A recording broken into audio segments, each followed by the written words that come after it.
On this week's episode of the Gift of Gaming podcast, I'm joined by my guys to go through the big three in 2025. That's right, Nintendo, PlayStation, and Xbox. Who came out the best?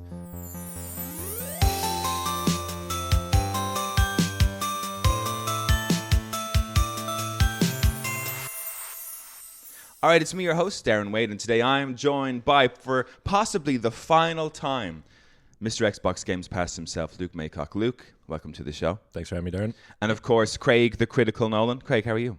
Is it my final time? No, you're no. Is it his final time? What's going on there? Oh well, I'll stay tuned. I thought you were going to say 2025, but you didn't correct yourself. No. Not this is the last time this guy's going to be known as Mr. Xbox Games Pass. Yeah, I've got a new title for Luke, which will all be revealed later on. I didn't know this. Yeah. So you had no idea what he was saying? You thought you were going to die or something? No, I think we might be on a similar wavelength to what Xbox's future was. I thought that's what he was riffing on, but I assumed you were like going away and we're sick of the podcast or something. I'm done. Thankfully, I hope not. I don't know. I couldn't do this without you guys, so please don't leave. please stay. Gentlemen, before we get into our conversations, this episode, it's Christmas Day, release date. So to our listeners, Happy Christmas. Happy Christmas. Merry Christmas. We hope you're sitting down to some good old Christmas video games. And if you're interested in discussing Christmas video games, well, what you should do is check out the post show today, where myself, Luke, and Craig will be talking about our favorite games we ever got at Christmas time, under the tree, delivered by Mr. Claus himself. But before we get into that, or our show today, which is about the big three, Craig, Luke, what are you guys playing? I am currently playing The Return of the Obra Dinn, which is a game that has been on my list for a very long time. A friend bought it for me as a gift, a Christmas present, along with Hades 2 a couple of weeks ago. I finally fired that up. Great game. I get the hype immediately. Very unique. Has some annoyances about it, for sure, but very stylized, very cool. Yeah. Are you familiar with Return of the Obra Dinn? The name sounds familiar, but I have no idea what the game is. I think you'd know it if you saw a screenshot of it. You'd know it straight away because the entire thing is like this. I want to say sepia tone and like harsh outlines and really specific character designs. You're basically what the game is you're an investigator of sorts, and you're thrown onto the ship, the Obra Dinn, on which everybody on board mysteriously perished. And you have to go around one by one through all of the crew members and try and find out how they died. And you have this sort of, I won't explain too much because I don't want to spoil the impact, but you have this way of seeing them at the moment of their death and hearing the very last thing that they heard and hearing and seeing their last words. And you can survey like the immediate area around them when they died. So if they were shot, you'll see them being shot. But if they died of a disease or something, you'll see them just in their bed. What do you have to do? You have to find out how everyone died.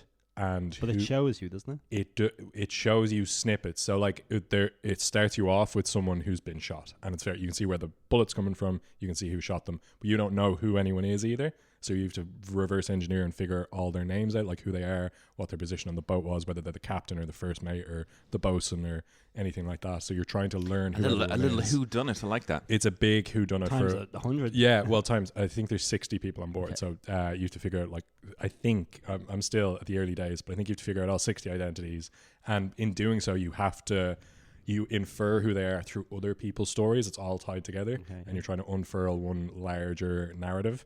Very cool. Does the game track all of this well, or is it up to you to remember a lot of stuff? It makes you track it, but it gives you good tools for it. So every time you come across, there's basically 3 sketches that collectively feature the whole crew. One is of them executing 3 people for treason. I think one is them, just a sketch of the deck, which was done by the artist on board. And I can't remember what the third one is. And are their names above it or something? No, their names aren't above it. But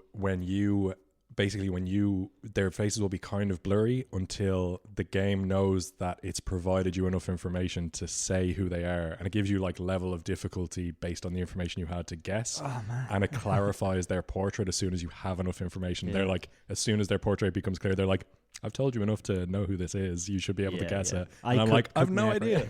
But it gives you loads of tools to actually track all that stuff. Like, you can just put guesses in. You can be like, I was immediately like, okay, I think that guy's the captain because of his hat and because someone was talking about the captain, but I didn't get to see who they were talking at. So, and you guess it. And every time you get 3 names, causes of death, and culprits correct, it will tell you. It'll be like, okay, you got these 3 correct.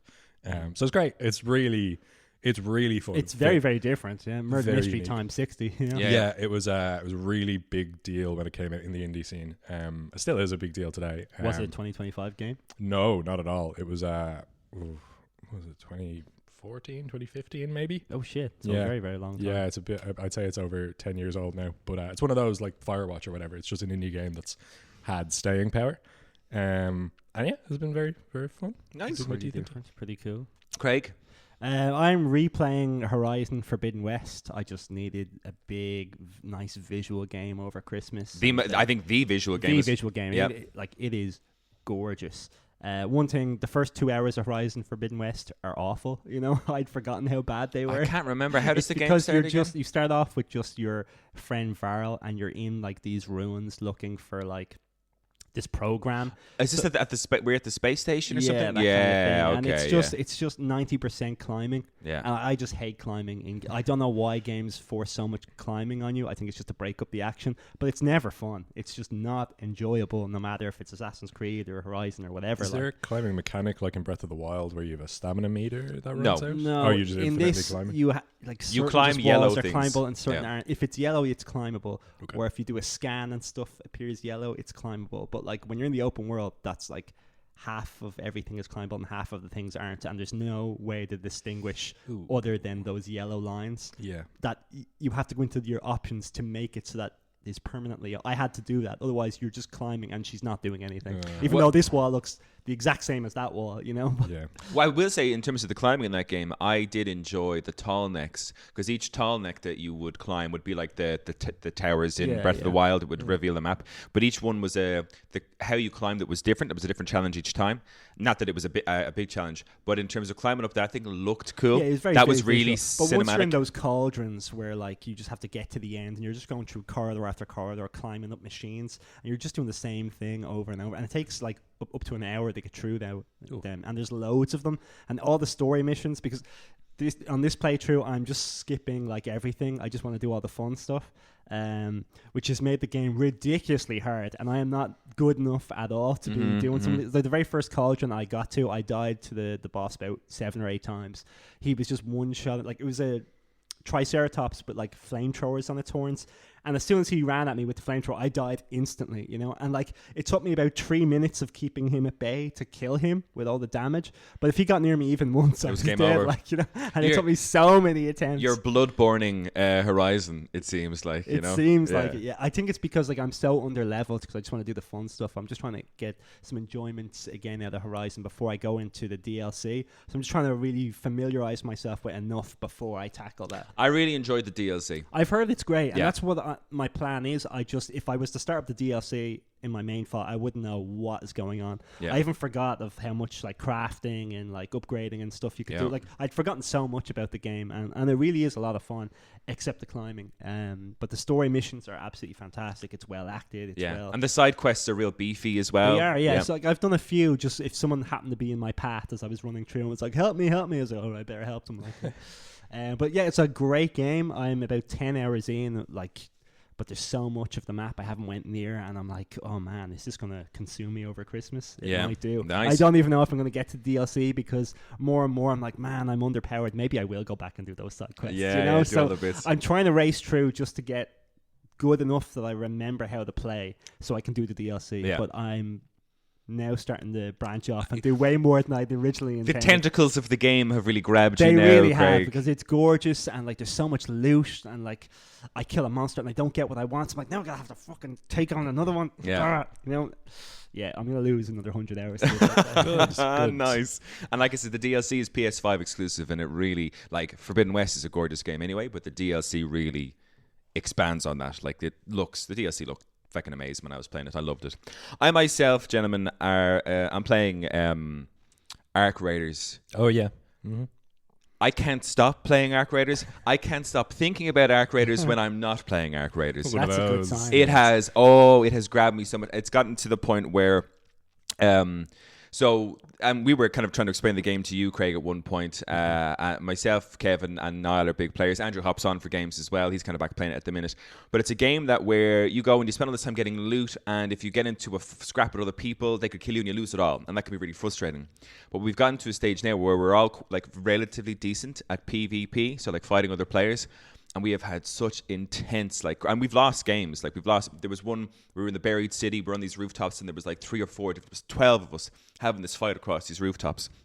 All of us with great loot, being like, we can't fucking die, we lose all our shit. But it was such fun, and we lost. Like, we were, it was only us and one other team that was there at the end, and we were fighting each other, but they really had, like, they in terms of looping us or circling us, they got the high ground, essentially, you know, and beat us. But, like, we were like, that was so much, we lost all our shit, but I was like, that was so much fun to, it didn't matter that we lost that, you know. And what you're describing sounds just like the Battle Royale in, like, Call of Duty, like no, because it's so the game in terms of it's not like Call of Duty in that the game you need to use there's a lot of what would you say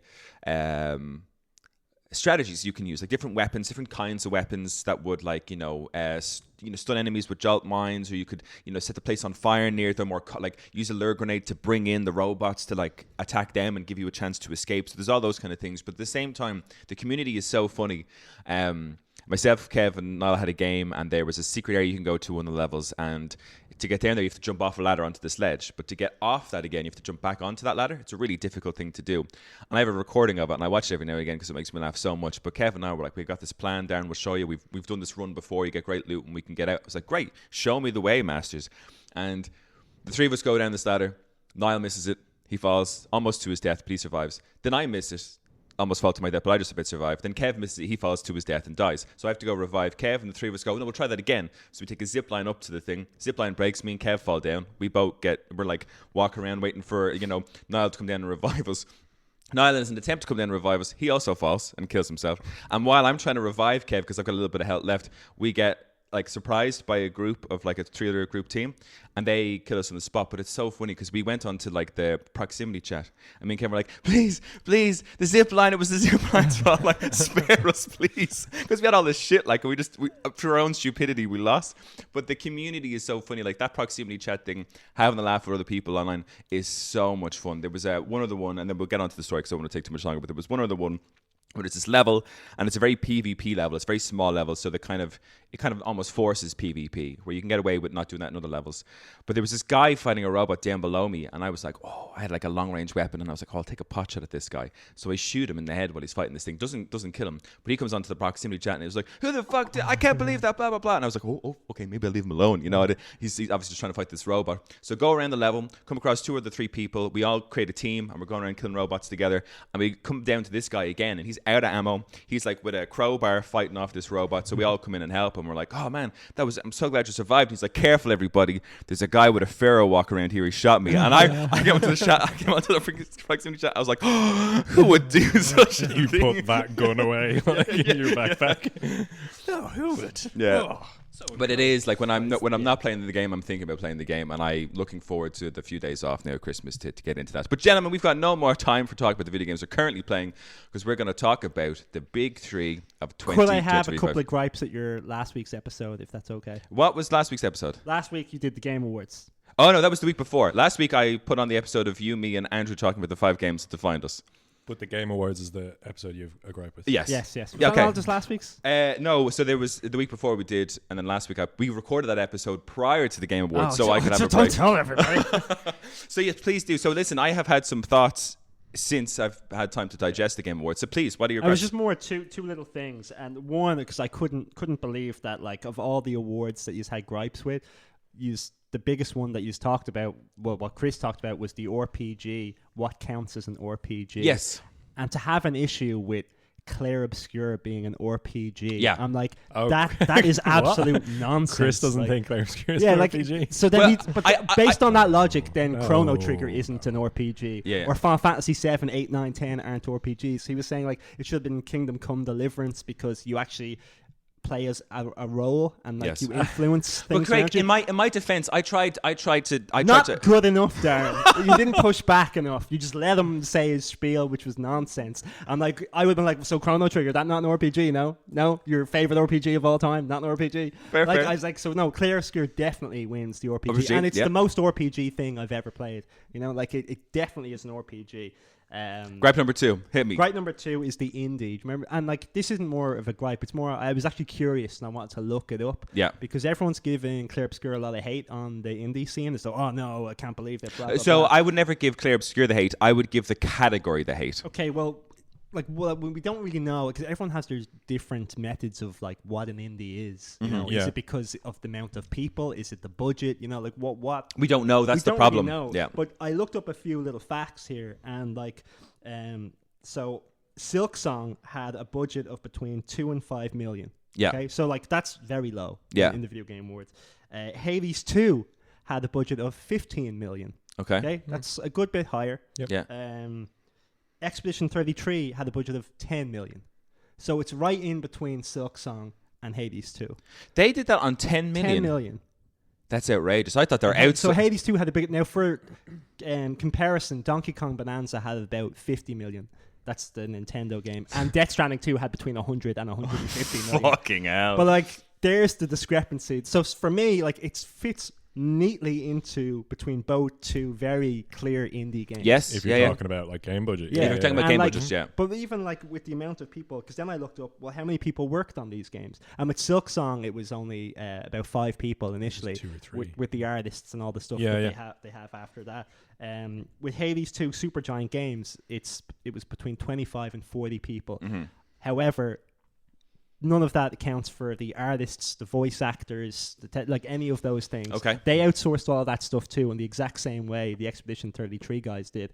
And the Expedition 33 studio also had a team of 25 to around 40 people. But I think... What they outsourced as well for those type of things. For the audio, for the... But if you look at the credits of Expedition 33, the entire team, so what they outsourced was massive. So if you like watch the credits of Expedition 33... But you watch the credits of any game and it takes... you'll see 1,000 names regardless.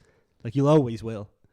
Maybe. I just think that... Like, Hades, I got to the end of Hades 2. That's a lot of... Like, the credits rolls for about fucking 5 minutes, like, you know? While there's a song being sung. Like, there's always people who are affiliated in some small way.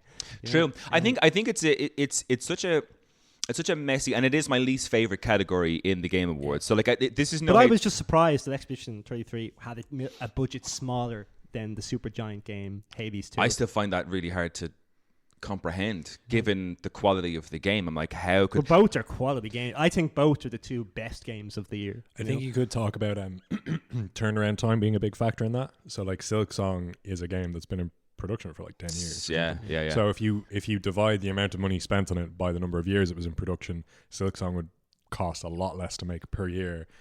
And I think that's Expedition 33 was in production a lot less time than Hades 2 was, which was basically in production from as soon as Hades 1 finished and then went through the whole early access cycle and all that kind of thing.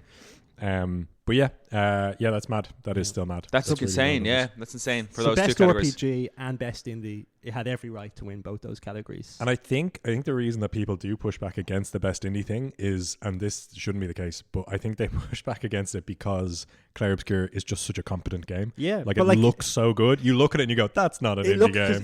It looks too good to be an indie. Yeah, so we just assume it's AAA. Yeah. But Hades 2, for me, looks great, but it's the art style. It's kind of smaller, Yeah. so you go, okay, that's an 2D indie. But it isometric, isn't. yeah. It costs more. Yeah. Two very good points. Yeah, because and again, so like I have no like Expedition 33 walking with what it did, I've no problem with. I think it deserved all the awards. My problem is that the best debut independent game and best indie game, we need to know as viewers what's constituted that, because I've never known. I still don't even know what the difference between those two categories really is. Do you know what I mean? Exactly. And that's where I'm struggling. There was some controversy over the cutoff date as well, because didn't Dispatch get snuffed? It's meant to be December that you're just not included, because I remember Smash Brothers weren't included one year and they were December 8th. But have they changed that? But Because I think Dispatch came out a lot earlier. Mm-hmm. The rumor is it's so they don't actually, I think their rule that they give to the judges and stuff like that is that they won't actually say when the cutoff is. I'm not quite sure why. It's probably just if it's a bad year, they'd be like, let's push this one in. Yeah. It gives them the freedom to nominate more or choose move things more. as they see So fit. like I think it's sometime mid-November, which is why one of the things that Chris was saying, and which now in terms of the hours I put in, I'm like, man, Arc Raiders should have been in a lot more categories than it was. But I think it was only in the category it was because of the server slams that they had, the kind of the open test betas they would have had much later on in the year, whereas I think the release of the game was pretty much at the in around the cutoff is my kind of telling. So yeah, it's there's a couple of things, and like I said, I would love to have an actual chat on the Game Awards in terms of things that we changed, because me and Chris just didn't have enough time to kind of go into. That was one of the points I wanted to reach, but we had so much to cover that we never got there. But there are things I would definitely change about the awards as a whole. Yeah, I suppose. But I definitely, I enjoyed it more than I thought the reveal, like the two Star Wars things were great. I mean, a pod racing game, Knights of the Old Republic. I mean, yeah, fuck yeah, I'll take my only issue with those is that it's great that we see them, but because it's a CGI trailer, those games teasers. They're like 5-6 years away. Do you know what I mean? Like, well, I don't know. The pod racing one maybe a bit, like, because they were showing gameplay and all the different carts and stuff like that. True, actually, yeah. So and then you saw Zabulba at the very end. Yeah, it's crazy that seeing Zabulba got me excited, but it did. Like, that worked. But it was funny in that trailer. I was annoyed because I didn't actually see any true pod racer, like the actual character. Yeah, they didn't even show a pod racer, until he pops up, and then you just fucking know. Because at the end when he pops up, because me and Chris and Andrew, when we were watching that trailer, we're like, where's the pod? I want a pod race again. Where the pod race? So we didn't actually hear before Sebulba or just after he appears up. You hear the engine noise of his pod racer, and I was like, oh shit. When I watched the trailer the next day, I was like, fuck yeah, it's a pod racing game. We're good. We're good. All right, gentlemen, we got it. We're gonna have to snap into our big three. No. Listen, man, I'll take it. You know, fair points. We're gonna go through kind of how we think each of the big three did in 2025. Representing the green corner, of course, is Luke Maycock for Xbox. Representing the red corner for Nintendo is Craig Nolan. And of course, me representing the blue corner for PlayStation is myself, Darren Wade. So who wants to kind of kick us off in where you felt who you're representing was in 2025? I mean, I can take it away if you want first. Talk about PlayStation? Yeah. All sure. right. Okay, here we go. I got my notes, guys. Okay. Right. So as a whole, the one thing I want to say about 2025 is, from all three, greed is the word I would use. Thank you, Darren. Greed seems to have like seeped in across the board here. And like, I think, you know, Nintendo was, no, they're all bad of it. But this year, I think when we were covering news stories about Nintendo or PlayStation, and when new things were coming out, and the PS5 Pro and Switch 2 and all that kind of stuff, I was like, everything is way too much money. They're trying to suck everything out of this. So PlayStation falls under this as well. But before I get into that too heavily, I'll go for the pros and the middling parts of PlayStation 5, of which there aren't a whole lot, right? So to start off, for me, from a personal perspective, PlayStation 5 Pro, in 2025, they confirmed that they're going to continue to support it. I think the PS5 Pro has kind of been left in, I've had it just over a year now, and I just don't feel like enough has come out for it. I don't think it's been supported enough. I haven't seen enough like trailer reveals for video games to be like, this has been made on the PS5 Pro. Like, you're going to be in it, and the console's great. I mean, everything looks fantastic. My games play really well, like Rebirth and everything like that plays fantastically on it. But I was worried that I was like, okay, so they brought this thing out, charge 800 quid. There you go. We're not really going to do much on it. Sorry about that. But one of the things that they did confirm... This is pros, right? Yeah, no, I'm getting to the pro. I'm getting to the pro part. That was my fear. But what they have confirmed in 2025, although it hasn't happened in 2025, but they've confirmed that there is big firmware and software updates for the PlayStation 5 Pro in 2026, early 2026, which to me speaks to the fact that they're going to further improve the games that you're playing. And I think maybe, hopefully, for the end of the PlayStation 5 cycle, we'll see more games that have been developed with the PS5 Pro in mind. Because if you go onto the library has grown. If you go into the PlayStation 5, PS5 Pro enhanced games on their on the PlayStation Store, that library has grown exponentially. Like when I first got the PS5 Pro and I went onto that, I was like, oh, there's not a lot here for me to enjoy, you know. But that library's grown massively. There's just not every game on there is something that I'd consider playing. Another big thing for me was the PlayStation Portal. Now I know, Craig, it's kind of waned for you, but for me it's still I love playing my Portal. Big fan of it. They released in 2025 a number of updates that kind of improved just the user experience. So connectivity is better, lag has decreased, and there was a lot of kind of like connection failures, which a PS5 sometimes, like the whole system might have not been gelling perfectly. It's seamless now at the minute. And what I like is that they have also introduced, and though I was on the beta test for it, you would have had it, I think, as an option for a while, Craig, on the PlayStation Portal for cloud streaming. So the Portal was this thing where I was like, holy shit, you could actually just buy a PlayStation Portal for 200 quid plus the PlayStation subscription, and you can play like cloud games are The Last of Us and Ratchet and Clank, and some of the big PlayStation games are there. So you don't even need to have to fork out that big money for PlayStation 5 to be within the infrastructure. And I think that was a cool thing that they did in 2025. In a con to that, the beta was great. I was like, all these cloud games, and then they released it from the beta and brought it as a full update. But you have to have the top tier of the PlayStation subscription to get it, which I thought was crap. To me, that was a middle tier thing for sure. That shouldn't have been a top tier. How much is that a month? It's 100 and no, a month. I'm not quite sure. It's 120 or 130 something a year. I think. Maybe more. The top tier can be more expensive. I need to double check that. But like, it's not the cheapest thing in the world, Luke. Do you know what I mean? And they increased it. The price went up, I think, this year, beginning of this year, maybe very end of last year. So kind of a bit of a con there. Middle of the ground things for PlayStation. They're exclusives.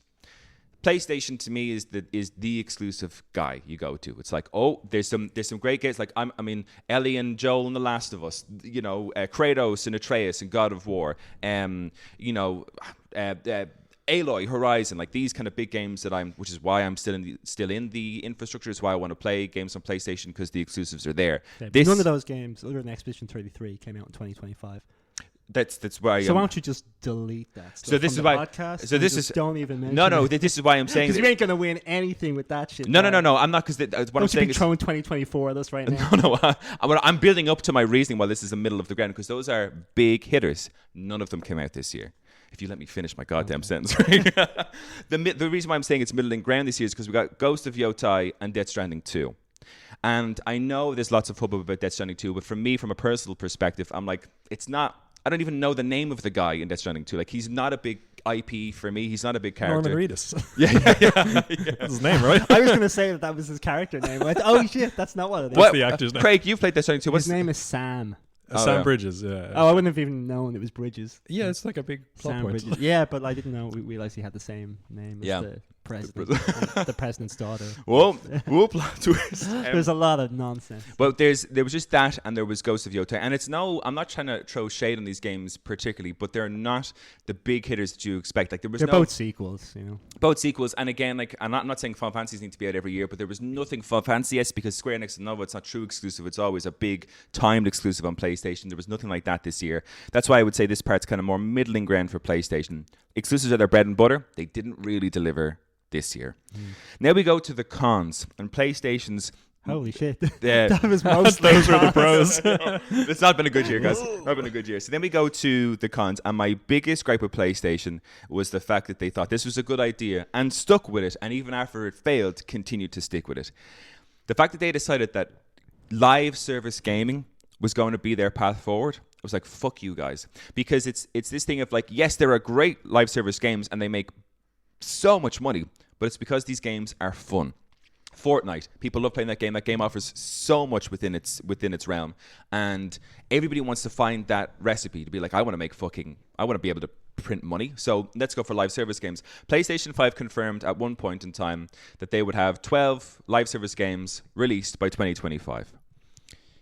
We're at the end of 2025. They have 2 games released. Helldivers 2 being one. I think that's a big pro of this year. As a live service game, I think that is not a pot of greed, essentially. It's kind of like it's cosmetic. It's not a pay to win. And for me, I've put very little into that game in terms of paying extra. I just bought the game and have had tons of fun. That's good, yeah.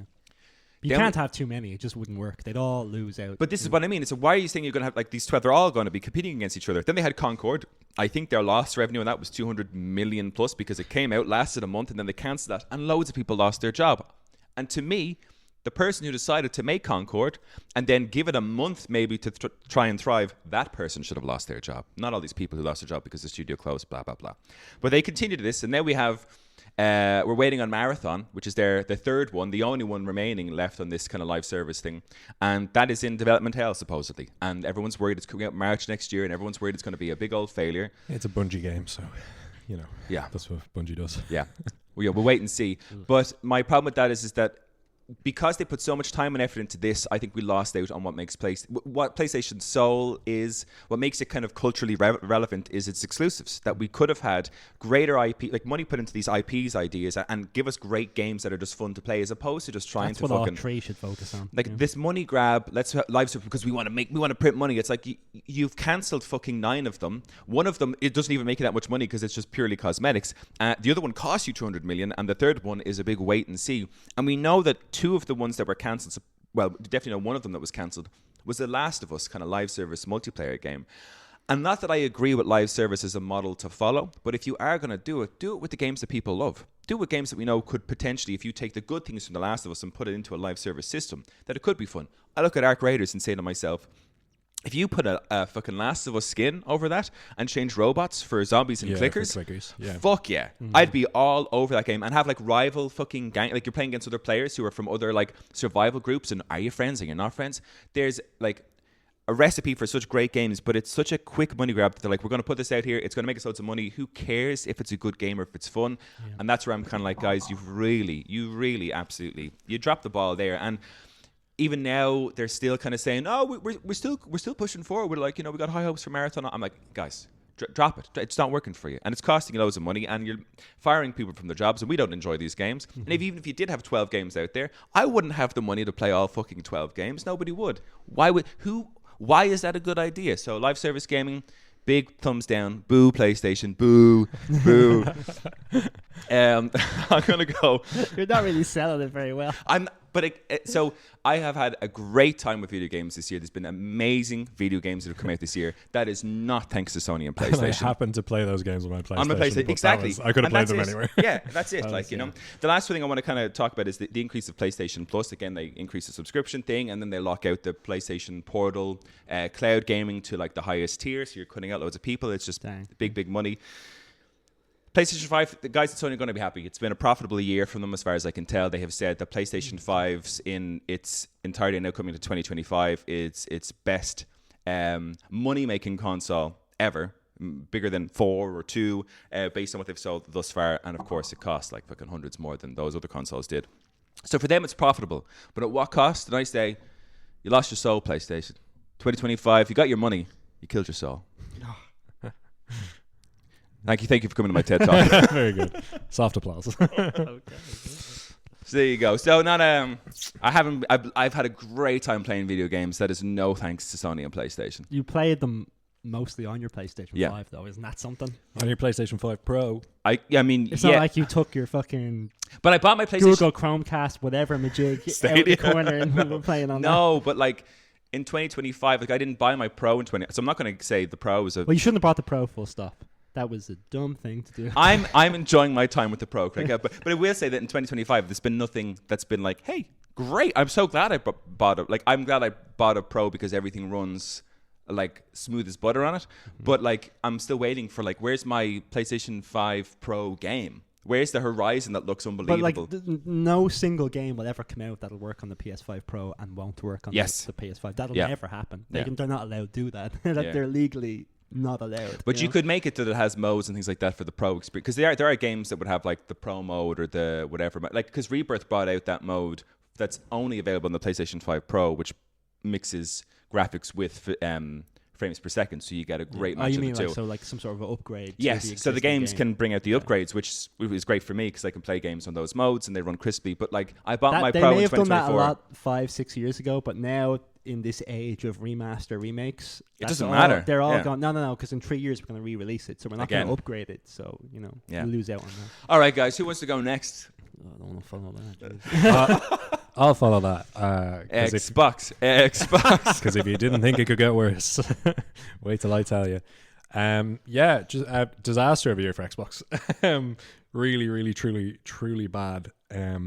The biggest one I have a side point that I'll get into maybe a bit later, but the biggest one off the back was their swiveling of their price point for Game Pass, hitting later in the year where it went up to $30. Over here it's €28 a month for their highest tier model, and that's like kind of driven a lot of people away from it. There's been I think quite a big exodus from Xbox off the back of that. going back to the start of the year, the hopes were that, I think we talked a bit about it on the Big Three last year, which was that Xbox didn't really have anywhere it could go from where it put itself last year, which was like, it was going all in on Game Pass. It was dropping all its first party exclusives and like letting them go to other consoles, and Xbox was going to be whatever device you played an Xbox game on, which doesn't really mean anything. But they were going all in on the Game Pass model, and which ended up meaning that they hiked the prices, which I suppose was always going to happen. And the year basically played out like that. Like, they didn't really have anywhere to go. They didn't go anywhere. I was shown the two guys here a little video that they dropped as a part of their thank you for being an Xbox gamer in 2025, where they just listed a bunch of video games, and they just showed like clips from games like BioShock Infinite, Far Cry 3, Halo. I will say it's not. It's with what the characters of those games are saying. I will say nicely edited. Yeah, it was decently edited. But that's where it ends. It would be great if it came out in 2009 and those games did, as like an E3 trailer or something. Yeah, it was really nonsensical, and just another. I feel like that in itself was another blunder, just like the complete lack of vision on behalf of Xbox. And like, I will always say, maybe less so for PlayStation this year in terms of like the vision of where they're going and what they're going to bring out. But like, Nintendo has always been.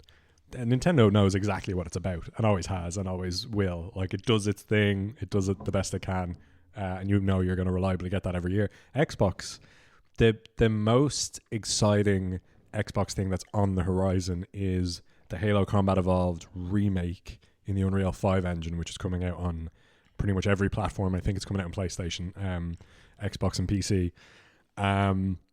But that's like the only thing that there really is to look forward to, which is because Microsoft know that Halo is their thing that they can always cash in on whenever things aren't going very well. Like, they can just release another. This will be the Halo anniversary was, I suppose, a remaster. This will be the first remake of a Halo game. Obviously, they're going to remake Halo 1 if it sells well, which it probably will. They're going to remake Halo 2, and then they're going to remake Halo 3. But it made me sad, and we had a chat about this on the podcast chat, where I think Kev was like, "Holy shit! Like, Halo's coming to PlayStation," and I was like, "That makes me a little bit sad." Like, I mean, seeing the Halo logo on my PlayStation thing makes me sad for, not that I'm a massive Halo fan, but I feel sorry for Xbox players in that, like, we still get to hold on to our time exclusivity for all Final Fantasy. We still get to hold on to our Lasts of Us and our Gods of War or whatever else. And for me, Xbox, not that games should be able to be played everywhere. Everyone should get to enjoy these things because people put their heart and soul into making them.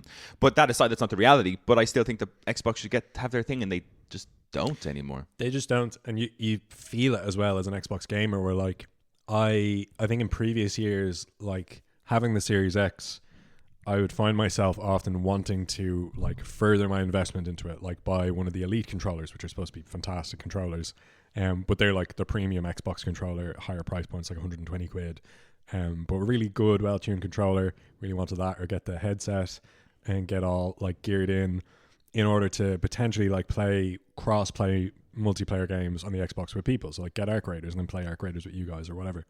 But the big barrier to that for me now is like, one, I've just way smaller buy-in. Like, if I want to play Game Pass games, like if I want to play Game Pass games that came out this year, my buy-in point is now €28 a month. And I even if I was up for that, which I'm not, I can't afford it at the moment. Like, I really can't afford that price point.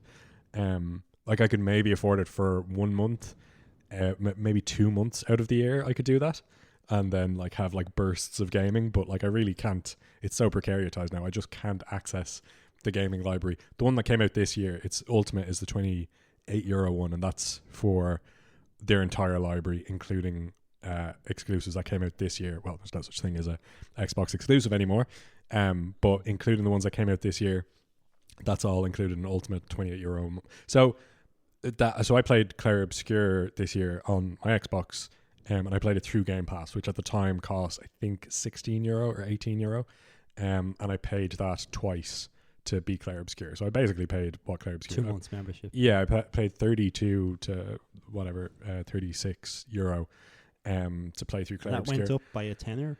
It went up by a tenner, yeah.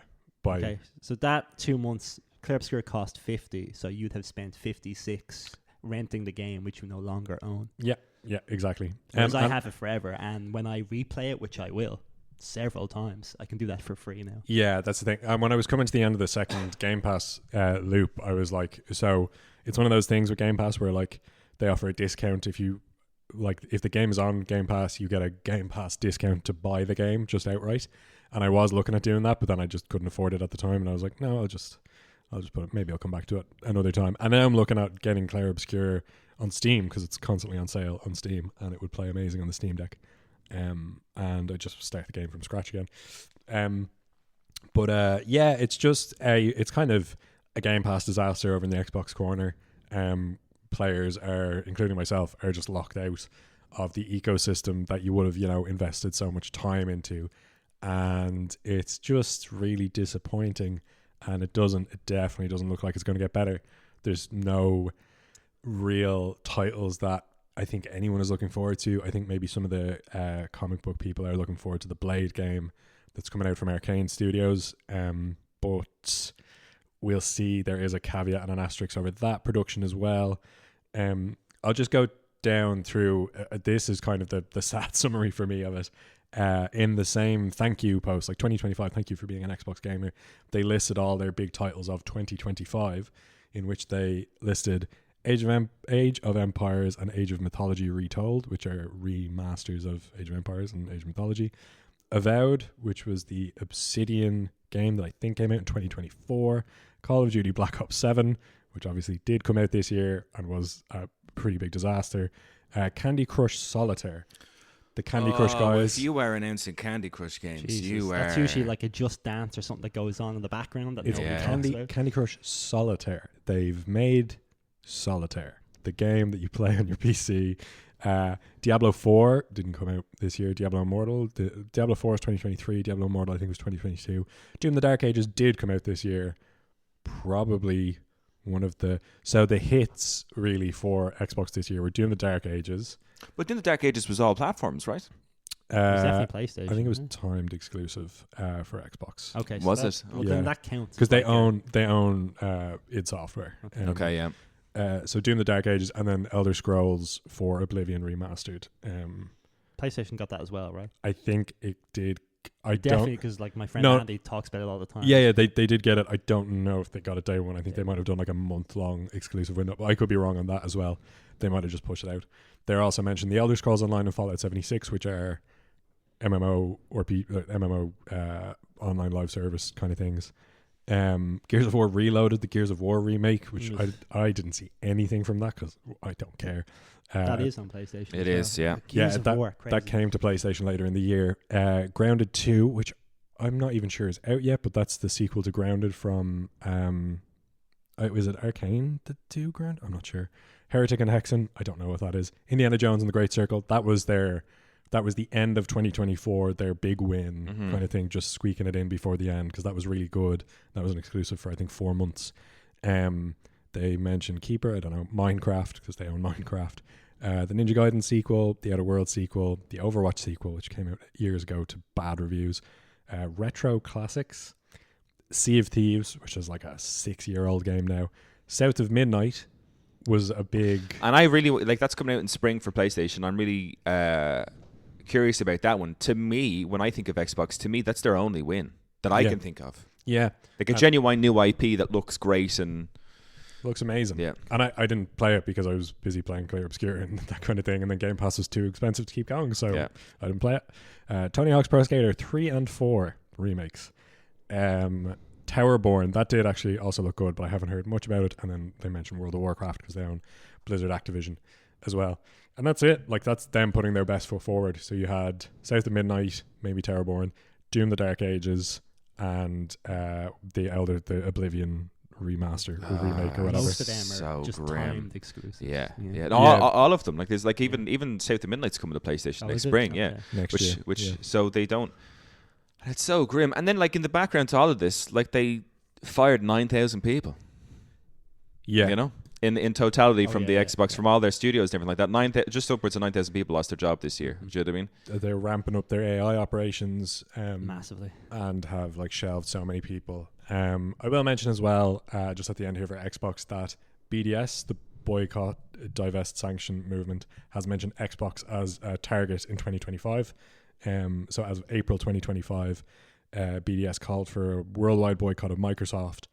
That's very hard to do. Microsoft are basically pretty black and white named as the tech company that's most complicit in the genocide in Gaza. And they called for a worldwide boycott on them. Boycotting Microsoft is very difficult because they're so interwoven into every structure. So BDS are tactically naming and shaming Xbox and are going after Xbox and are asking any gamers to boycott Xbox in the coming year in order to aid the movement. I'll just leave it at that. I'm not going to say whether or not I endorse that, but that's the thing that you can go look up. I believe the website is called nogamesforgenocide.com. And if you want to learn more about that, if you want to maybe consider the red corner or the blue corner going into the next year if you are a gamer, but read up a bit more about that, because there was a lot of talk about boycotting Xbox regardless, but it was all coming off the back of the Game Pass price hikes. But if you needed one more reason, there you go, Microsoft's complicity. So bad year for the green corner. And now introducing his new title going forward. It is the Steam Deck verified Luke Maycock. Steam Deck verified. I love the marker. I have the little green tick. Yeah, I love it. I'm never doing Xbox again. Yeah, there you go, man. You're out. You're out. What a grim year. Probably the grimmest. We did a lot of the news. We did a lot of reporting on Xbox, and it was like with PlayStation and stuff. There was some good news stories here and there. Nintendo. I mean, greedy expensive. Craig is probably going to hit on all those things, but with Xbox, there wasn't a single feel-good story. The only one I can think of was Hi-Fi Rush Studio being saved, but it needed to be saved because of Xbox. Yeah, do you know what I mean? It was an former Xbox studio. That shouldn't have been They did a great job, made a great game. They shouldn't have needed to saving. They shouldn't have needed saving. Yeah. So that was the only kind of positive thing that I could think of from the Xbox ecosystem. But everything else was just bad. I think a lot of people were very positively hyped off the Oblivion remaster, remake, whatever you want to call it. Earlier on in the year, I was not one of those people because I have a personal gripe against Bethesda, and I think they've just been phoning it in for a long time. Yeah, since Skyrim came out, basically. I give them some credit for whatever that Starfield, whatever the sci-fi game was. At least they tried something original. But I really don't like Bethesda, and I hate that they just keep cashing in on previous successes again and again and again and again. So that didn't do anything for me. But a lot of people did. That was a really good moment. People reliving their Oblivion years. I loved Oblivion when it came out, and I got it on the 360 back in the day. But that was it. That was it. Well, look, okay, wow. Before we move on, I just want to let you know about our Patreon over at patreon.com/thegiftofgaming. For less than a coffee a month, you can hop on to our Patreon, where we currently have over 100 post shows for you to enjoy. From video gaming, battle royales, to thoughts and opinion pieces here and now of video gaming, and even extra news episodes every month. There's so much for you to enjoy, all while helping keep the lights and mics on here at the Gift of Gaming podcast. On today's post show, I'm sitting down with Craig and Luke, and we're going to talk about our favorite video game we ever got at Christmas. So that's all for you to enjoy. And if you prefer to listen to your podcast via YouTube video, well, oh boy, are you in luck. All of our podcast episodes are now on YouTube. There's no video, of course. It's just the blank screen and the audio playing. But it's there on YouTube if you want it. So check out youtube.com/@thegiftofgaming for all your YouTube needs. I got it done, fellas. I did it. I always at least you owned up to the fact that wasn't a cutaway or like a little segment that had been like edited in. We had to sit through that. You know? He actually just like took the time to pause us all and then just say all that nonsense. And now I have to just continue on talking after you say that. Like, you've just sold me out. Like. And now, if you want to hear more of Craig the Critical on your Christmas day, treat yourself for less than the price of a coffee. Yeah. Like, don't you advertise what I'm about to say. I feel so dirty. Wait till the end or something. It's less than a coffee a month, Craig. You'll be fine. It's cheap, guys. It's cheap. Now dance, monkey, dance. Yeah. But moving on, Craig, you have the red corner, and for God's sake, tell us you have some good news about Nintendo. I think it's mostly because like 2024 was bad and 2023 was bad, and that was all on the build up to Nintendo massively slowed down their game production when the new console's coming out because they're like, well, we already have your money. It's greed, but at least there's a good end result, and that usually you get some decent games when the system does launch because they've been giving you nothing for so many years that the studios are like, no, let's hold off. So starting off, I mean, We got Donkey Kong Country Returns, which, you know, that was an old, 3D, it was a Super Nintendo game and then a 3DS game. Yeah. So this is like the second remake of this game. People swear by it. Donkey loved it. You know, if you're a Donkey Kong fan, I'm sure it's a very good game. We got Xenoblade Chronicles X Definitive Edition. I bought this day one on my Wii U. I'd say it was my most anticipated game of the decade, like more so than The Witcher 3, more so than GTA, more so than any. I loved Xenoblade Chronicles because the story was just so perfect. Combat system was so unique. And Xenoblade Chronicles X had this absolute perfect start to a story where you're on a spaceship fleeing from Earth and you get shot down, and then your spaceship lands on this alien planet, and then you just kind of have to set up shop on this alien world, go off exploring, and you have this little community at your base. I was like, that is a great just opening setting for a video game. However, it's a character creation instead of having a character like Shulk. So your character is just this default anything who doesn't speak. You have two supporting characters, Liz and Alma, and Alma is basically the mechanic girl who like is clumsy, and then the other girl likes food. I couldn't tell you anything more about them beyond those two facts, because that's all that they hit you with over and over. Like, every word out of their mouth is just somehow a reference to her fixing something or her eating something. And that's all they ever talk about for the entire game. The fourth slot in your party is basically, it could be like there's about 10 recruitable characters that you can bring with you. And because none of them can be interwoven into the story, none of them speak ever. You know, so you just have two fucking idiots who will just communicate with each other about liking engines or liking food, while your main character stands there, says nothing, and the other character stands there and says nothing. So this great narrative of a game from the original is gone. It's just completely lost. The combat is still good. It's visually amazing. So hang on, why did they just took out the characters that you would have had from the original one and just gave you a character so creation it's like mode? Final Fantasy. It's just set in the kind of universe where all these kind of enemies exist and things like that, but there's no link at all to the other game. It's not the same world, it's not the same anything. Okay. It's a completely new alien planet, and it looks good, it plays good. Characters and story are all terrible. And not only that, but here's a bad thing in that the game size was 40 gigs. The Wii U has a maximum capacity of 32 gigs. So you cannot play this game even if you have no games on your console. Wait, how do you do? I had to buy this giant External storage drive that was just, it cost €80 on top of the €70 to buy Xenoblade Chronicles X. So I understand your hate for this game, but what has this got to do with Nintendo in 2025? So anyway, they've released... Sorry, that was a complete rant that didn't need to be even said. But Xenoblade Chronicles X, it should be an amazing game, and if you haven't played it, maybe you'll be able to play it now, and the memory issues aren't there because the Switch, I assume, can handle it. Mm-hmm. They've probably downgraded the size. Maybe you can play it. But Xenoblade Chronicles X should have been the greatest game ever made. I was dying to play it, and ultimately it was a train wreck. But it still got great reviews. Don't listen to them. They don't know what they're talking about. Xenoblade, because if you compare the two, Xenoblade Chronicles, the original, it has Fiora, it has Dunban, it has Ryan, Charlotte, like all these great characters that like go on this personal journey, and it's incredible. Xenoblade Chronicles S is not incredible. It's a bad game, and 2 and 3, because of that, I haven't played because the series is dead to me. Oh, I heard 2 and 3 were very good. They're supposed to be very, very good. I'll never know. I'm never going to give it a chance. You have doomed the series. Donkey Kong Country Returns. Okay, that's pretty good. Xenoblade Chronicles X. You may like it. I highly doubt that you will, and you shouldn't. And if you do like it, you're wrong. Mario Kart World. That was like the launch game for the Switch 2. Yeah. I heard in the podcast a couple of weeks ago that you weren't happy that it got the award for best driving game. Yeah. But did you play Sonic driving? No, but it looks so much more exciting. It doesn't. It has less tracks. It has infinitely worse music. I know Mario Kart World isn't great this year. Don't get me wrong.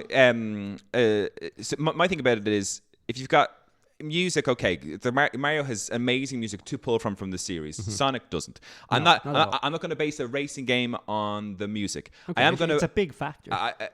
Not for me for a racing game. But to me, I want it to feel good. I want it to be exciting. I want the tracks that I'm driving on to be exciting. Mario Kart World for me, especially when you have to do those long straights to the next track on those GPs to actually finish the game, I was like, I'm bored racing in this game. I'm bored while I'm driving. And I'm playing as Luigi in a fucking new Mario Kart game. I should be enthralled. Well, for I was those first bored. Couple weeks, you were loving it.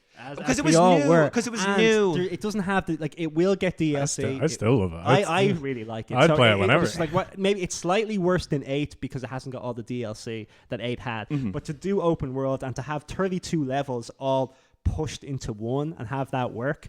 That's amazing that they did that. I don't know if it. I don't know if it does work. I think it leads to boring driving. I think. But hey, I'm not. The highway sequence. But anyway, it critically did better than Sonic as it would and as it should, and it won the best game of the racing division. I think it was a big win for Nintendo. It was a big win for it because I think over 90% of people who have a Switch 2 have the game. Yeah. Like it's almost a 1-to-1 ratio. So it was cheaper for you to buy the Switch bundle with Mario Kart World than it would have been to buy the Switch 2 and Mario Kart separately. They actually managed that was a cheaper option. So they were on to put people in. Yeah. But and it was a lot cheaper. You know, 'cause people are complaining about the price point of games now. But like Nintendo, they're getting a lot of flack for raising the price of their games. But like Donkey Kong, Mario Kart, it's the same price as a Death Stranding 2 or a first party. Like they didn't go above those. They just matched them. Is the quality of a Donkey Kong Bonanza the same as a Death Stranding 2? If they're both up for the Game of the Year, I'd say yes.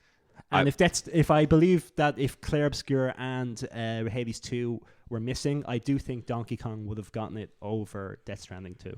So I do think yes, it has as much value because it's a better game. Even though I played Death Stranding 2 and loved it, but I still see like people who love Mario Odyssey and say that was the best game of the year. I see why they like it. I don't, but Donkey Kong has all of those elements plus a lot more. So it would win in those type of circumstance, I loved it. The Mario Kart World, Donkey Kong Bonanza then is their next big game. It was on par with the Super Mario. It seems like a big release. People who like Donkey Kong absolutely swear by it and love it.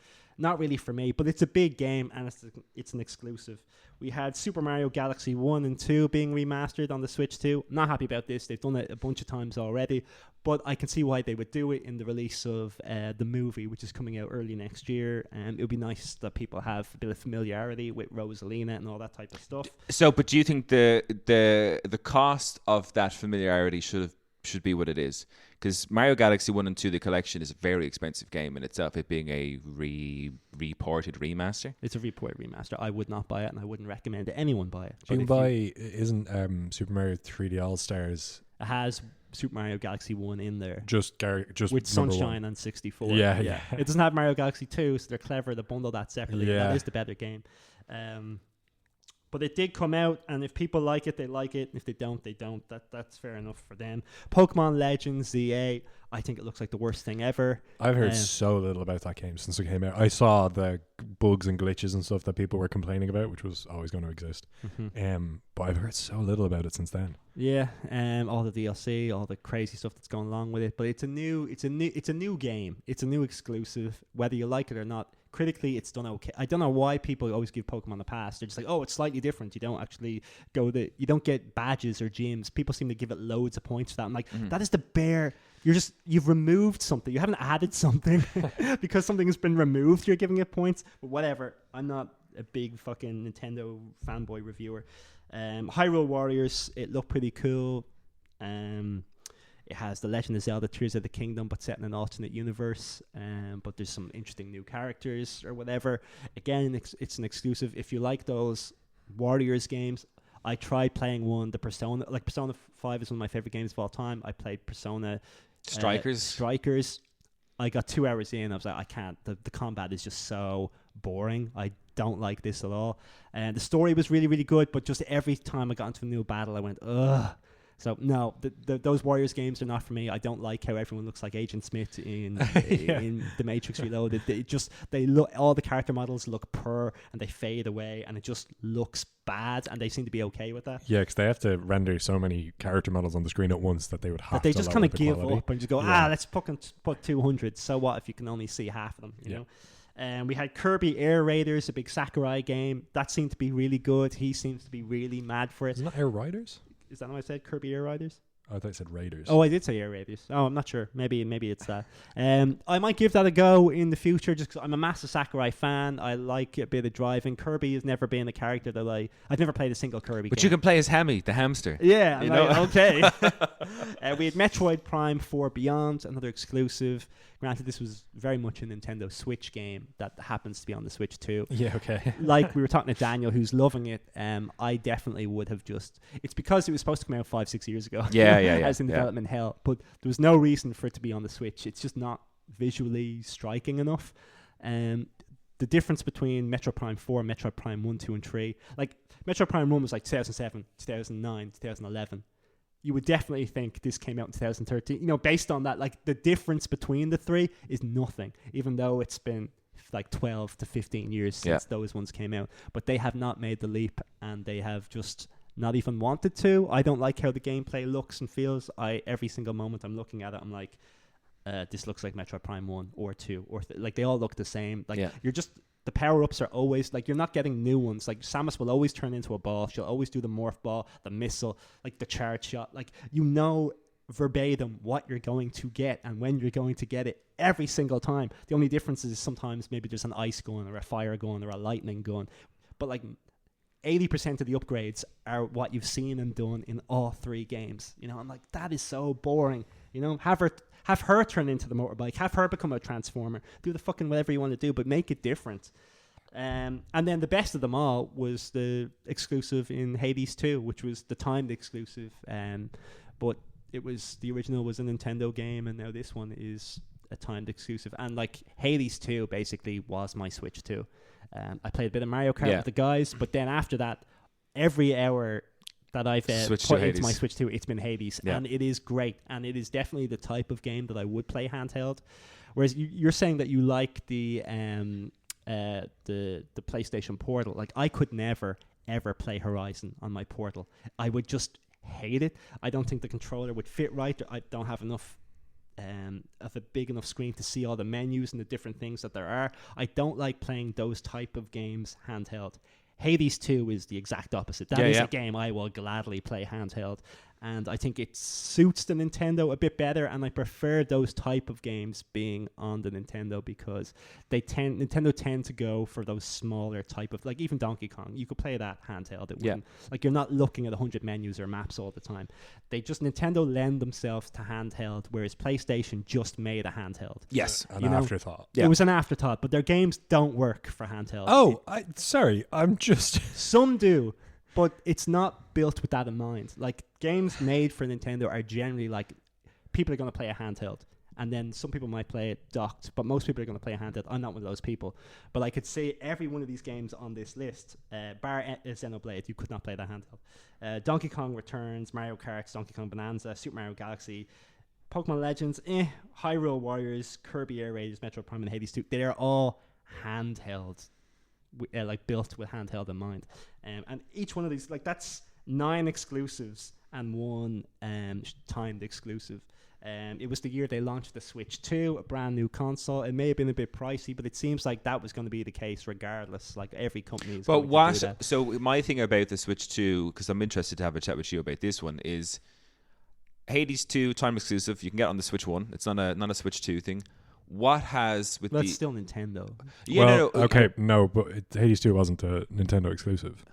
Was it not a timed Nintendo exclusive? Hades 2 came out in early access on PC years ago. Not even released. And then the 1.0 came out on PC when the Switch. Same day? Yeah. Okay. So it's on PC and Nintendo. My thing about it would be the Switch 2, for all the waiting that we did, for all the wondering that we did, I have my Switch 2. I've had a great time with Hades on it, but like Hades 2 isn't. But what's come out for the Switch 2 that makes me sit there and be like, I'm so glad I bought a Switch 2? 10 of them. But of those 10 of them, like, yeah, great, they could be played handheld. Mm-hmm. They're not fantastic games, any of them. Well, Donkey Kong and Mario Kart are considered fantastic games. I would say Kirby Air Raiders probably as well. Hyrule Warriors scored well.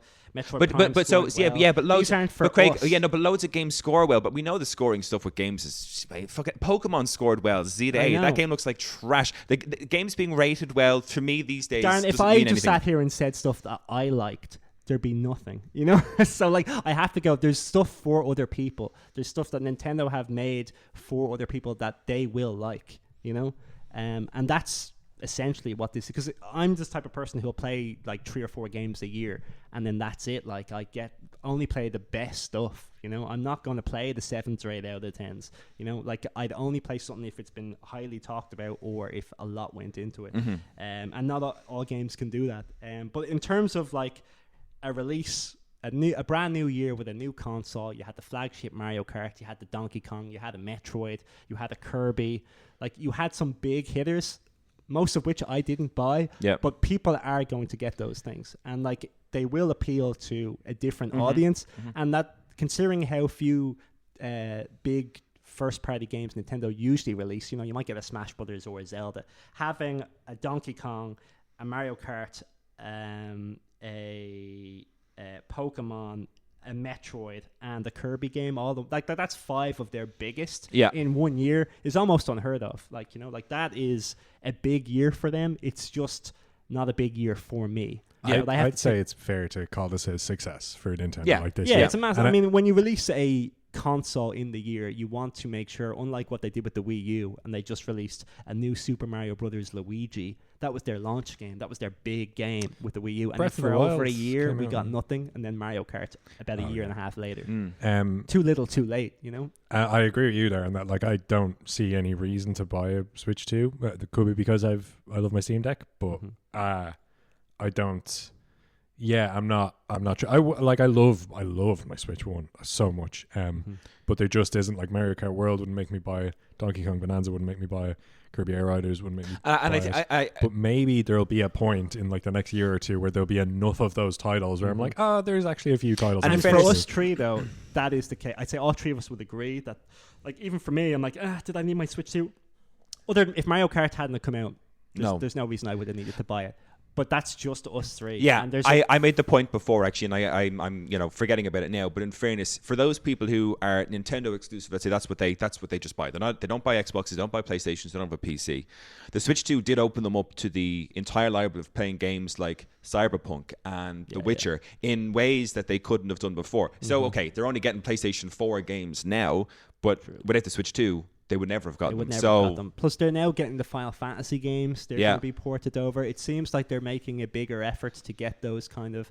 Because at the moment, PlayStation and Xbox kind of on the same day get the big games. And Nintendo might get those a few years later. Yeah. Whereas now it seems Xbox aren't getting as many of them anymore. So maybe Nintendo are pushing in... Because console exclusivity is almost non-existent now. Like, it's waning down to the point where, like...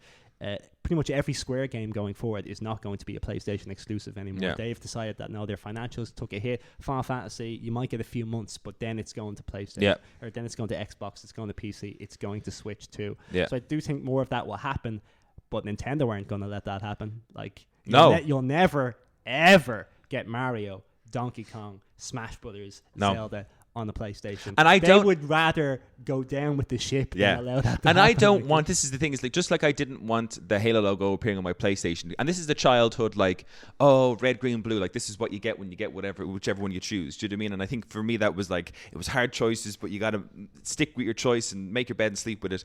I don't want Nintendo to ever go away. I don't want to ever see the Mario logo on my PlayStation 5. I don't want to. I feel like it feels ick, you know? It's a loss. You know, once you saw Sonic on Nintendo and Sega's gone, admittedly they'd stop making consoles, but like, it's like, man, you gave up, you surrendered, you bitch. I don't know. I wouldn't mind. So just closing argument, I suppose, is just that it wasn't a great year for me with Nintendo, but there's definitely a lot of people out there who would say that it has been an amazing year, because there's plenty. Like, if you were a fan, if you hadn't played Xenoblade, if you hadn't played Donkey Kong, or if you're a big Pokemon Legends fan, like so many people are, regardless of what slot they throw out, that is a great year for you. And I'm sure you had a great time with that. Me personally, over Christmas, I'm looking forward to getting into a bunch of games that released this year. Like, there's a game called Fantasy Life, which seems to be like a kind of mix between Stardew and Animal Crossing. Nice. That came out for the PlayStation and the Nintendo. It has scored ridiculously well. I'm going to get it for my Switch too, because it's going to be a great game that I can play handheld over Christmas. And my Portal would have to connect to my PlayStation in my living room, which I may, or if my family home doesn't have good internet or my house doesn't have good internet, that's not going to work out. Yeah. With my Switch 2, I can sit on my couch on my lap and just play away at this thing for hours. Yep. So for me, it's the better choice in terms of the handheld console, and still is, and the games are more tailored to that play style. And the games that are for both PlayStation and Nintendo, if it comes down to a 50-50 between one or the other, I'm going to choose the Switch 2 because I know it'll play and run well. You know, so I guess the closing argument is there's been a fairly decent amount of games. We've had a brand new console. There's been some negatives, but lawsuits, this, that, and the other. But I wanted to focus on the positive, and overall, I think it's been a good year. Yeah. Fair. A quick note before, because we are running on time. So just a quick note, maybe like a couple of sentences. Luke, what do you see for Xbox in 2026? Disaster. Fire. I see buildings on fire. I see a white tree. Yeah. I think it's going to be a year of like trying to bail out the boat and stop it from sinking. They're going to go really heavy on the marketing for Halo Combat Evolved, I think, the remake. And then beyond that, there'll be some announcements of a Halo 2 remake in the next year. You better believe it, whether it's successful or not, because they need that money. Really quickly before I finish off my list, I just remembered when you were talking there that Xbox also released a handheld console this year. Oh my god! The Xbox ROG Ally X and the ROG Ally S, which I completely forgot about, because the only headlines there have been about it is that, one, it's really expensive, and two, it's really hard to get. The Steam Deck doesn't make it pointless. Like, it's the same. Well, you should have been on that. Me and Luke had a whole episode where we just shat on Xbox because lots of their decisions don't make sense. But the expensive ROG Ally, the higher end ROG Ally X is like $990. It's $1,000. It's $1,000. €1,000, and the most expensive Steam Deck is €680. I think, like the most expensive Steam Deck. Anyway, that was just to put a pin on it. So maybe, I don't know, they have to do something with their new handheld console, because it can't just be a really expensive flop. Like, they can't afford that right now. Game Pass, I don't think Game Pass is going to come down in price unless the boycotts get very extreme. But no, I think they're going to keep pushing Game Pass. They're going to, I think, per what all the Xbox heads have been saying, the biggest win for Xbox in the next year would potentially be being able to play Xbox game, like being able to use Game Pass on a PlayStation 5 or being able to use Game Pass on a Switch. And I don't see that happening, one, and two, even if it did, I wouldn't care. It wouldn't excite me at all. So they're bailing at the boat. They're pushing Halo. They're maybe pushing their handheld console. They're trying their best not to go under. That's Xbox 2026. Nice. Craig, Nintendo 2026? 2026 is going to be an absolutely awful year for Nintendo. I mean, they blew their load in 2025 because all of their new games came out this year. There's not going to be a Metroid next year. There's not going to be a Smash Brothers. There's not going to be a Mario. There's not going to be a Zelda. There's not going to be any of their flagship names. They are going to cash in on quick and cheap remake remasters. They're going to cash in on Final Fantasies and games that 2026 is going to be the year where Nintendo gets a backlog of all those games, like in that trailer you showed us, where like games that came out for the other consoles for decades. BioShock Infinite. They're going to get their BioShock Infinite, their Harry Potter, fucking whatever. You know, they're going to get a load of those to fill out the year, because I don't see anything on the horizon other than maybe a new Animal Crossing. No, there won't be a new Animal Crossing because there's new DLC in January. So because there's new DLC, no. So yeah, just like name any, like there's not going to be a new Pokemon, no Donkey Kong, no Mario, no like, what is there left? They might have a new IP, but what studio is working on that? I don't know. I think maybe Nintendo drop a big trailer next year, like for the next Zelda or for the next Mario. Maybe they drop a trailer for or one of those year, a sequel to that cell shaded piece of shit Claymations Zelda only game they did. I don't know. I don't foresee 2026 being a good year for Nintendo. I think they've made their money this year by getting everyone to buy their console, and now they're going to coast. Until their other studios kind of get back in terms of churning out new content. But I do too. 2026 is going to be a massive dud year because it all came out in 2025. They tried to get your money early, like everyone does, like Game Pass do, with promises like buying new studios, all that type of nonsense. And this is what Nintendo are doing. I foresee 2026 being their worst year. Wow. Okay. Their 2017 year. Oh my God. Okay. So for me on PlayStation, 2026 to me will be the year of the hype. I think we are coming towards the end of the PlayStation 5's life cycle. We're not going to get big new games, but there will be states of play where we'll get to see the next Final Fantasy, Final Fantasy Part 3. We're going to see, maybe even a playable demo or gameplay stuff for Intergalactic, the guys from Naughty Dog and their new game. We're probably going to see information or new stuff on the next God of War game, which could come out next year, potentially, but I don't think so. And then next year we might get the MMO, the Horizon MMO that's actually in production as well. So, and PlayStation 6, we'll get a PlayStation 6 announcement of some kind, I think, maybe in 2026 as well. So I think 2026 will get us excited for 2027. I think so, yeah, is how I see it. I don't think there's going to be any major moves in 2026, but I think there'll be a lot of like, guys, look what we've got coming up, and 2027 is going to be a big year. And then obviously one of the obstacles for that is the same obstacle that exists this year, which was that GTA 6 is allegedly coming out next year, and a lot of people are going to be scared. It's not going to come out next year. You'll wait and see. Yeah. If it's slated for November, that's like, it's so close that I'm like, nah, they'll be like, oh shit, we couldn't get that costume to work. Oh, January. Well, so I think we can safely say my vote goes to Nintendo. Luke, your vote? Yeah, Nintendo. Good year for Nintendo. I was going to say PlayStation just because it had Clair Obscur, but it wasn't a console exclusive. But I can't get that anywhere else. For me, it's PlayStation. Yeah, it's PlayStation. Death Stranding 2, I loved. Expedition 33, I loved. Coral Island I discovered for the first time, and even though it was made with Nintendo in mind, it still hasn't released for Nintendo. And it won't. I was reading up on that. I think that's been they've cancelled that. I think it's been postponed indefinitely, which is never a good sign. That was funded on the promise that it was going to be a Nintendo game. So no, that doesn't sit well with me. I played it on my PlayStation and loved it. I think it's an amazing game. So I played my PlayStation way more than any other console this year. For me, it's PlayStation. All right, a 2-1. I would like to agree with the PlayStation side of things, but I just don't think enough has happened for me. And I think the great games that I've played this year have been available everywhere. Do you know what I mean? Not just PlayStation. So it's not a pat on the back I can give to Sony. So I guess in 2025, Nintendo takes it, which surprises me. I didn't actually think that's the way I'd be voting, but yes. I thought I'd go vote PlayStation, but I got really angry when I was talking about PlayStation. I think we all did. I was like, well, I'm going to bring it up. And then immediately I said Xenoblade Chronicles X. And I was like, oh, fucking bastards. Yeah. We're all there. So listen, if you guys want more content, myself, Luke, and Craig are going to talk about the best game we ever got at Christmas time. You can check that out at patreon.com/thegiftofgaming.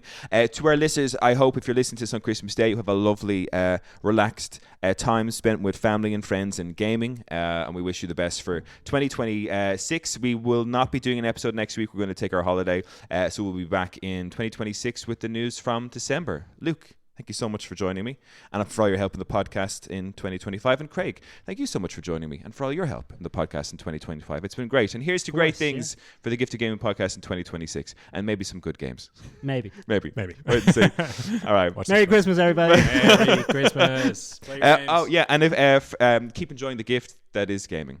As always and forever. Fuck! I've never messed that up. Oh, man. As always. Yeah, I know. As always and forever, keep enjoying the gift that is gaming. Peace out. Ugh. Fuck!